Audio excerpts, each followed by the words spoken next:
একবার এক চাকরির ইন্টারভিউয়ে প্রার্থীদেরকে একটি অদ্ভুত প্রশ্ন করা হয় যা শুনে সবাই হতবম্ব হয়ে যায়। প্রশ্নটা ছিল এরকম: মনে করুন প্রচণ্ড ঝড়ের রাতে আপনি আপনার গাড়ি ড্রাইভিং করছেন। একটি বাস স্টপ অতিক্রম করার সময় দেখলেন সেখানে ৩ জন লোক দাঁড়িয়ে আছে। প্রথমজন একজন সুন্দরী নারী যাকে আপনি মন প্রাণ দিয়ে ভালোবাসেন এবং সারা জীবনের জন্য কাছে পেতে চান। দ্বিতীয়জন আপনার খুব পুরনো এক বন্ধু যে একবার আপনার জীবন বাঁচিয়েছিল। এবং তৃতীয়জন এক বৃদ্ধা মহিলা যাকে মারাত্মক অসুস্থ ছিল। আপনার গাড়িটি ছোট এবং সেখানে মাত্র একজনকেই বসতে দেওয়া সম্ভব। এই অবস্থায় আপনি কাকে আপনার গাড়িতে উঠতে বলবেন? বৃদ্ধাকে?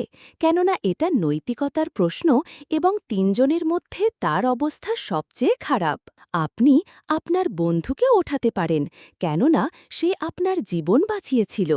কিন্তু বৃদ্ধা এবং বন্ধু দুজনকেই ছাড়তে হবে যদি আপনার পছন্দের মানুষটিকে হারাতে না চান।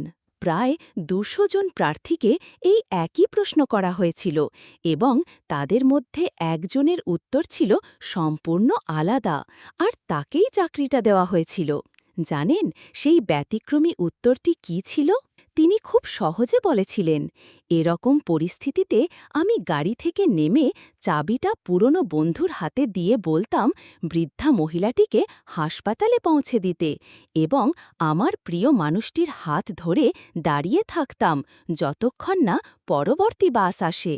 এই উত্তরটি আসলেই সবার দৃষ্টিভঙ্গি পাল্টে দিয়েছিল এবং সবাইকে এটা ভাবতে শিখিয়েছে যে ব্যতিক্রমী কিছু ভাবো। প্রত্যেকেই সফল হতে চায়, কিন্তু সেই সফলতা পায় যে ব্যতিক্রমী। সুতরাং সবসময় নিজেকে ইউনিক করার চেষ্টা করুন।